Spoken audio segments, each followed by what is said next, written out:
सर्वसुगन्धसुलेपितलिङ्गं बुद्धिविवर्धनकारणलिङ्गं सिद्धसुरासुरवन्दितलिङ्गं तत्प्रणमामि सदाशिवलिङ्गं कनकमहामणिभूषितलिङ्गं फणिपतिवेष्टितशोभितलिङ्गम्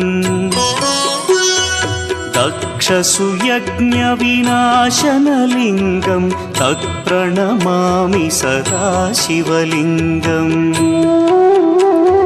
कुङ्कुमचन्दनलेपितलिङ्गं पङ्कजहार सुशोभितलिङ्गम्